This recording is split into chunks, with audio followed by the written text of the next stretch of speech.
Badly Drawn Boy, Disillusion. You're listening to Tea Time with me, Andrew Collins, here on 6music until 7, of course. It's about 22:06 at the moment. Tomorrow morning, Phil Jupiters has Dave Gorman on, talking about his Edinburgh Festival experience. That's coming up, obviously, at Edinburgh. That's tomorrow morning, 7 o'clock.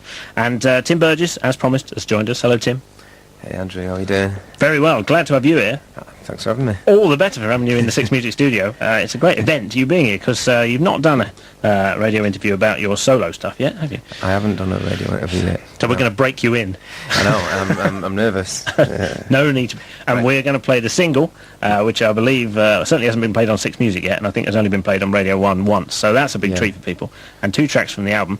And, of course, people will have probably seen the Charlatans if they're at Tea in the Park or Move. Yeah. So you're managing to keep the two things together, the solo and the band together. Yeah, I mean, it's early days, and I want both things to, both things are really important to me in my life, and so it has to work, But you've recorded some tracks for the next Charlatans album already, I know, obviously someone's managing my time really good on my behalf. So I've done halfway through a Charlatans record. Did this record over the past 10 months. The solo record in Los Angeles, and so good. I don't know what I'm saying, but it's good. So it was sounding good, the record's sounding good. Those who saw the Charlatans at either of those two events were very impressed, because you certainly gave the audience the hits, gave them what they wanted. Well, yeah, and I mean, I guess what made me the happiest was sort of playing the 3 new songs that we played. So I guess that made everyone think, the Charlatans still continue. Still got it. Yeah, well, yes. The old magic. I mean, I know that we have, but I mean, not everyone's in the band, are they? So.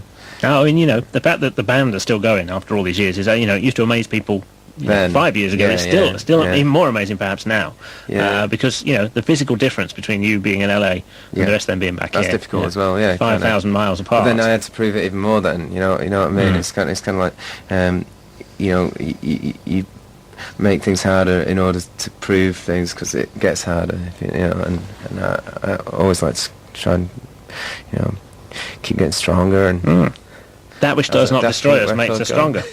So I mean, you moved out there when did you actually decide to go? Because you recorded the last Charlatans album in LA, didn't you? Yeah, a lot of it, yeah. Yeah, in Wonderland. Yeah. So were you already there then, or was that when you decided? There. Yeah. I've been living there for 5 years. That's a long time, 5 years. You can get used to a place in 5 years. Oh, I call it home. Yeah, I'm sure you do. And I still enjoy it. I still find it very inspiring, and I find that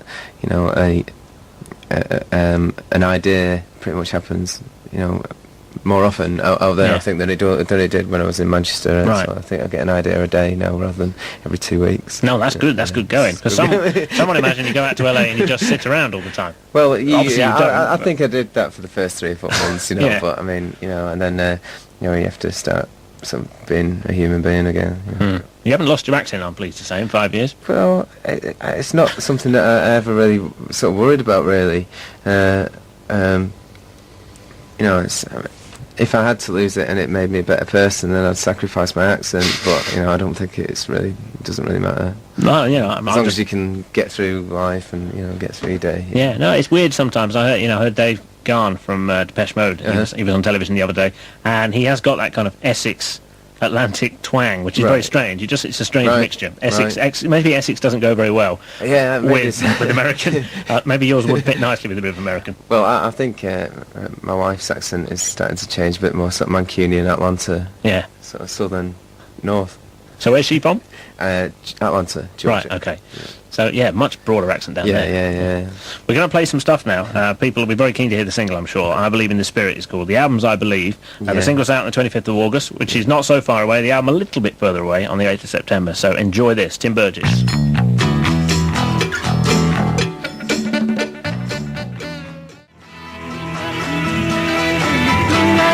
I Believe in the Spirit. That's Tim Burgess's first solo single, coming out on the 25th of August. Enjoying hearing that there, weren't you? Nice to hear it. Yeah. I mean, it's a thrill for me. Yeah. Well, you're obviously very proud of the stuff you've done, and quite rightly so. I never thought it was going to come out. So, Yeah. So many things stacked up against it coming out, and like legal stuff that you have to deal with. Yeah. That you never thought you'd have to. But I'm really proud. Yeah. Well, you've reminded me of something I'd forgotten. When I first met you and first interviewed you years ago, probably about 1990 or something like that, sitting by a lake in Sweden where the Charlatans were playing, and you'd said to me that you never have a horn section on a record. Now, I'd forgotten you'd said that. Well, that's right, because I knew everything then. Yeah, of course, yeah. And I thought about that before we did the interview. I thought instead of you bringing it up, I'd bring it up and have a bit of a defence plan. And what is your defence? I knew nothing. And yet you sounded like you knew everything. Yeah. Well, that's youth, isn't it? Yeah. And of course, you had fame thrust upon you at an early age because you were sort of instantly famous. Indian Rope went to #1, I think, straight away, didn't it, in the indie charts? On the indie charts, yeah. And it was an amazing thing. But I don't know whether I really had a full grasp of it. But you seem to deal with it quite well because you didn't turn nasty. People seem to generally think you were a nice enough person when they met you, expecting you perhaps to be a little bit more arrogant, but you weren't. You were always very friendly and approachable, even when the Charlatans were suddenly huge. Yeah. And you didn't ever seem to buckle under fame. I mean, you seemed to handle it quite well. Did you have a bad moment anywhere along the line? Oh yeah, of course. Yeah, it's been a few, but I don't know. I have no explanation. I just I really enjoyed doing it, and I really enjoyed the all the attention, I suppose. Well, that's helpful. Yeah, and it made me feel good. So. Well, and of course that interview that we did for the NME, people may remember people remember the photograph because all 5 members of the band stood in a lake up to their waist. Yeah. And you were just about to be getting on a coach to go to the airport, I think it was right in saying, and your manager was pretty cross that you were all getting wet from the waist down, but you all did it because you knew it would make a good shot. You see, that's the attitude. We gave good shot. You did. But you must have been thinking, what am I doing here? You must have thought, even then, what the hell am I doing here? I think it was my idea, though. Yeah. So, I mean, the image was always, really important, plus it gave us a good idea for our next LP, or the LP after, Up to Our Hips. I think it was that picture was probably the inspiration for that title. People thought you'd kind of were about to go away after the third album. People thought, well, that's it for them. Didn't get as good reviews as the second one. I think the second album, I still think the second Charlatans album is the undiscovered, underrated classic. Yeah, we brought some of the tracks back for the gigs that we just done. Actually, we brought back an extra 2. We normally only play Weirdo, and I think and this time we played 3. Can't even be bothered, and Not Even the Rain, which is kind of really cool. I love that one because that's taken from an E. Cummings poem. So I seem to remember. It was on my wall for about 5 years when I was a kid. Just that one poem. Fantastic, you see. There's the hidden depths of the Charlatans, you see. People just remember the organ and the dance beat, but there's a load more going on. It always has been. Yeah. The haircut. So, moving out to LA must have slightly irked the other members of the Charlatans. Well, at first I don't think they knew what I was doing, but and I have a thought that people don't like change really, but I think once people get into it, I think then it becomes then it's normality. Again. I know that's a really simplified way of saying it, but I think now they're really into it, and it was the same with the solo record. Again, it's like what is he doing? And I'm glad you whispered that word. Yeah, sorry. What is he doing? What on earth? And it's taken now. I think up until right now, I think everyone's kind of really into it. Have they heard the album? I've always played it to Mark as it's grown and stuff. I think me and Mark have always been, really close. We always write songs together, and he's always been really appreciative and supportive. And but no, everyone's heard it now. Well, this track, which I would have loved, if you weren't here, I would have just played it and said, guess who this is? Right. So coming up after this is a track from the album called Say Yes. Say Yes by Tim Burgess from the album, I believe. First time you'll have heard that. Say Yes. You enjoyed that as well, didn't you? It was nice to hear it coming out the speakers. It's amazing. I've not heard it for quite a while, Well, you said you wanted the album to make people happy, and it's certainly making you happy. Right. So I think it's probably going to work. So I'm hearing a bit of Loco in Acapulco by the Four Tops in there. Someone said that as well, which is kind of cool. But you know what the video is going to be like, if it's ever a single. Well, I mean, I just had this idea of sort of like, I guess like an open-top convertible car driving from Los Angeles to Mexico with like 4 girls in it, taking the tops off. Not actually to be topless underneath, surely. No. No, You know, but just taking the shirts off. Yeah. Yeah, that's fair enough. And I think it'll probably happen. I think it'd be amazing. Yeah, if you can't make it happen, nobody can. I'll try. So you're playing some gigs as yourself. As I said, the Charlatans are still going and have played quite recently. You're playing August the 12th in Edinburgh, then Sheffield and Birmingham, then at V2003, then in London on the 19th. Yeah. So there must be a part of you that's quite nervous about those, even though you've played a million times with the Charlatans. Well, yeah, because it's a new thing, and you know, I mean, some days I wake up and think it's going to be really cool, and some days I wake up and think, you know, oh heck,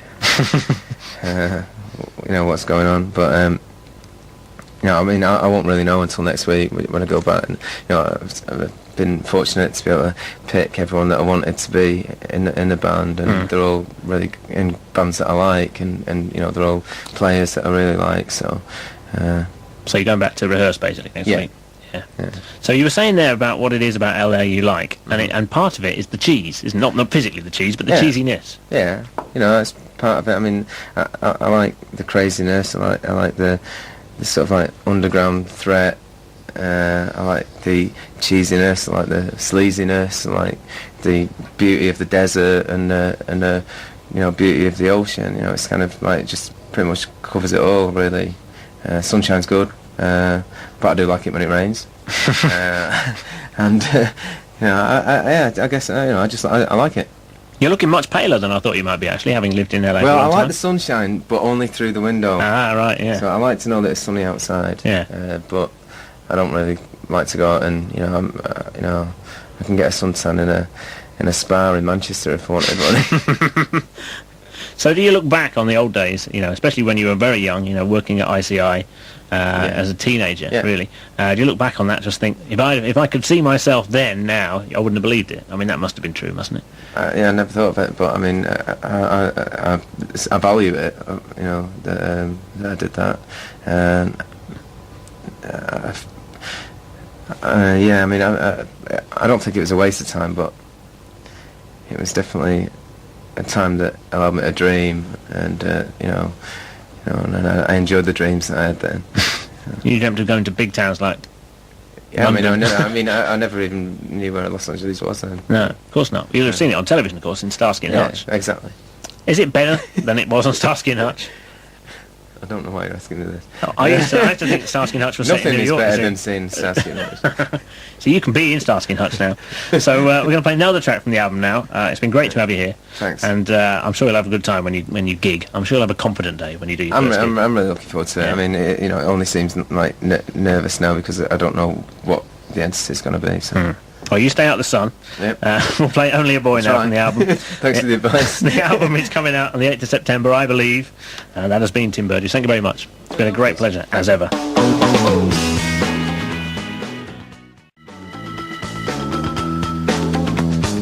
Only a Boy by Tim Burgess. Fantastic. Lovely to have him in. That interview, if you just tuned in and want to hear it again, will be up on the webpage at some point. And we've got 2 signed copies of the single there to give away, which I think we might do over the next couple of days in Line 1. So enter Line 1 tomorrow or the next day, and you might be lucky enough to win one of those. This is 6music. Across the UK on Freeview, channel 77. Crystal clear sound. This is 6music 6music. from the BBC.